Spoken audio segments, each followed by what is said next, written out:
तो यूरोप में रूस का विस्तार करने के लिए क्रेमलिन ने एक नई रणनीति बनाई। नेटो का दावा है कि रूस ड्रोन घुसपैठ कराकर यूरोपीय देशों की सुरक्षा जांचने में जुटा है। उसी हिसाब से हमले की योजना तैयार की जाएगी, जबकि नेटो का प्लान है कि किसी भी तरह से रूस को यूक्रेन युद्ध तक सीमित रखना है, जिससे नेटो यूरोप में एक सुरक्षा चक्रव्यूह तैयार कर सके, क्योंकि रूस ने ड्रोन घुसपैठ का दायरा पूर्वी यूरोप से बढ़ाकर उत्तरी यूरोप तक कर दिया है। अभी तक बाल्टिक देशों पर रूस के हमले का खतरा था, लेकिन अब नॉर्डिक देश भी रूस के रडार पर आ चुके हैं। यही वजह है कि नेटो ने बाल्टिक सागर में बड़ा युद्धाभ्यास शुरू कर दिया है।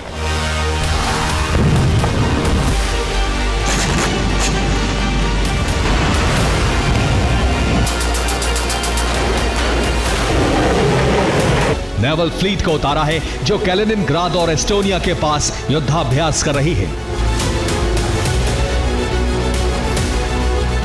जिससे दोनों जगहों पर रूस को काउंटर किया जा सके।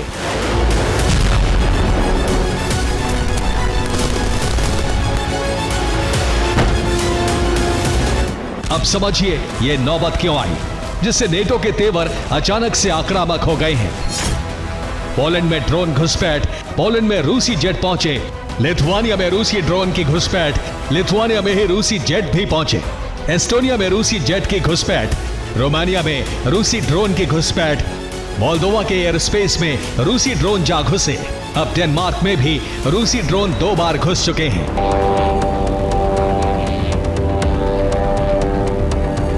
यानी रूस लगातार नेटो के धैर्य की परीक्षा ले रहा है, लगातार ड्रोन की घुसपैठ का दायरा बढ़ा रहा है। अब नेटो को जवाब देना है कि वो कैसे रूसी घुसपैठ को रोक पाता है।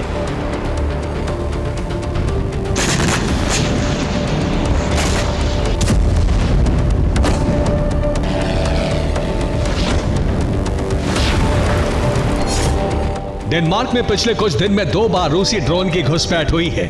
पहली बार 17 सितंबर को ड्रोन डेनमार्क के एयर स्पेस में घुसे थे और कुछ देर रुककर लौट गए थे, लेकिन अब 23 सितंबर की रात को फिर से ड्रोन पहुंचे। इस बार कई ड्रोन घुसे, लेकिन 2 ड्रोन एयरपोर्ट के पास जा पहुंचे।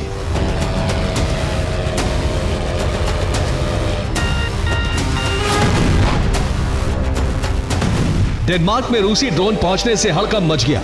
हाई अलर्ट जारी है, ड्रोन देखते ही मार गिराने का फरमान जारी हो गया है। डेनमार्क ने नेटो से बात की है और सुरक्षा मजबूत करने के लिए मदद मांगी है।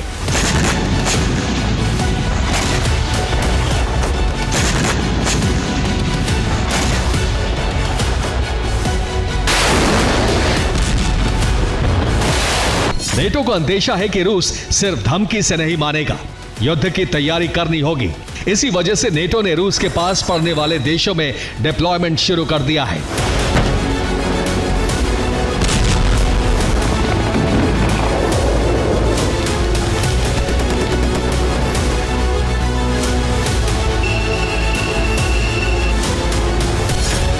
इसके अलावा बाल्टिक, आर्कटिक और काला सागर में वॉरशिप लगाए जा रहे हैं, जिससे 3 तरफ से रूस पर शिकंजा कसा जा सके।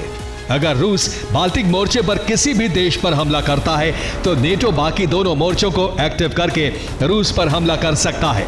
इसी तरह बाकी दोनों मोर्चों में से रूस कहीं भी एक्टिव हुआ तो जवाब में बाकी मोर्चे एक्टिव कर दिए जाएंगे।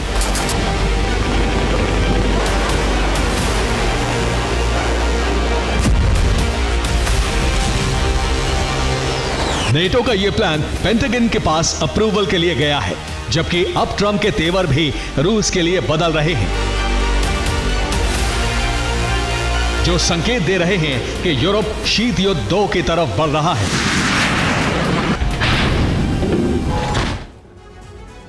और रूस के टारगेट पर नॉर्डिक देश डेनमार्क आ गया है, जहां उसने ड्रोन घुसपैठ कराई। कैलिनिनग्राद से छोड़े गए ड्रोन 57 किलोमीटर दूर कोपेनहेगन के एयरपोर्ट तक जा पहुंचे। इसके अलावा दूसरा ड्रोन डेनमार्क के चौथे बड़े शहर ऑलबॉग पहुंचा, जो कैलिनिनग्राद से 706 किलोमीटर दूर है। यहां भी एयरपोर्ट तक ड्रोन पहुंचा था। दोनों ही जगह यानी कोपेनहेगन और ऑलबॉग शहर के एयर स्पेस में ड्रोन जा पहुंचे थे, जो वहां के एयरपोर्ट के ऊपर थे और ऑपरेशंस कंट्रोल सेंटर के एकदम पास जा पहुंचे थे, जिससे हाई अलर्ट जारी कर दिया गया। सारी फ्लाइट्स रोक दी गई दावा किया जा रहा है कि ड्रोन एयरपोर्ट की जासूसी करने आए थे। इसी दौरान एयर डिफेंस सिस्टम एक्टिव हो गए और दोनों जगहों पर रूसी ड्रोन को मार गिराया।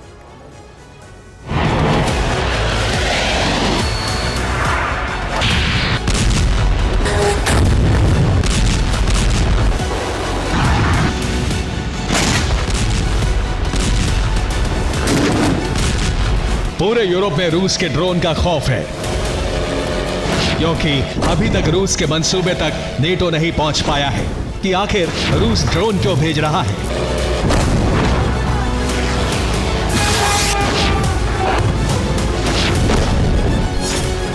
कयास लगाए जा रहे हैं कि रूस ड्रोन भेजकर नेटो की तैयारी पता करना चाहता है। बार बार ड्रोन भेजना सिक्योरिटी चेक करना है। इसके अलावा रूस घुसपैठ से बताना चाहता है कि वो कहीं भी हमला करने में सक्षम है।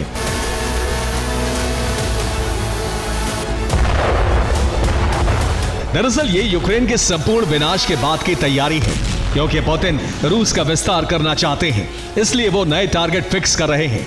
इसके लिए ड्रोन अभ्यास किया जा रहा है।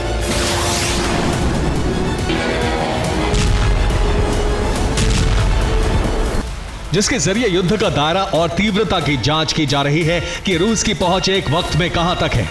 पूर्वी यूरोप से लेकर उत्तरी यूरोप में रूस अपने ड्रोन भेज चुका है, यानी रूस कहीं भी हमला कर सकता है। जबकि रूस के पास पहले से ही लॉन्ग रेंज मिसाइल मौजूद है।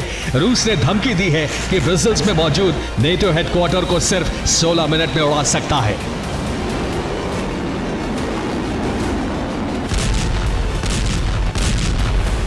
रूस की धमकी से संकेत मिल रहा है कि रूस नेटो से युद्ध की तैयारी कर रहा है, जिससे यूरोप में कभी भी घमासान मच सकता है।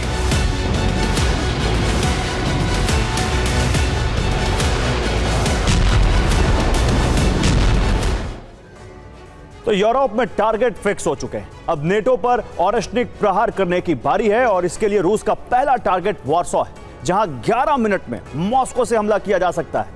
मॉस्को से वॉर्सो की दूरी 1170 किलोमीटर है। दूसरा टारगेट जर्मनी की राजधानी बर्लिन है, जिसकी मॉस्को से दूरी 1500 किलोमीटर से ज्यादा है, जहां मात्र 15 मिनट में मिसाइलें पहुंच सकती हैं। तीसरे नंबर पर बेल्जियम की राजधानी ब्रसेल्स है, जहां नेटो का हेडक्वार्टर भी है। महज 16 मिनट में 2236 किलोमीटर दूर लोकेशन पर हमला किया जा सकता है। और इसी तरह पेरिस में भी ऑरेश्निक तबाही मचा सकती है। पेरिस की मॉस्को से दूरी 2480 किलोमीटर है, जबकि मॉस्को से लंदन की दूरी 2500 किलोमीटर है, जहां पर सिर्फ 18 मिनट में हमला किया जा सकता है।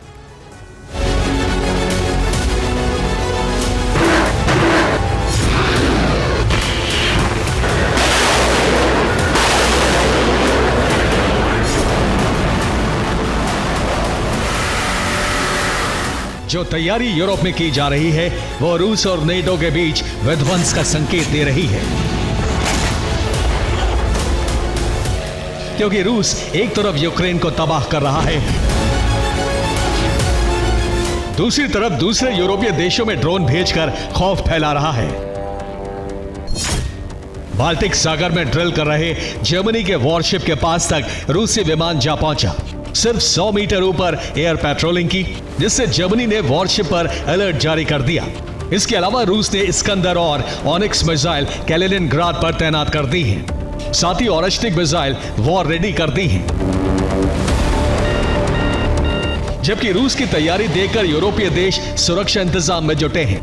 पोलैंड ने रूस के फाइटर जेट को गिराए जाने के लिए नेटो से कहा है, जबकि तुर्की ने लिथुआनिया में अवैक्स तैनात कर दिए हैं, जिससे रूसी ड्रोन और जेट पर निगरानी रखी जा सके।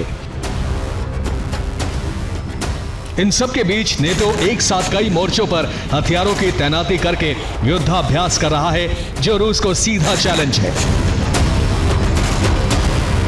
Bureau report, TV9 Bharatvarsh.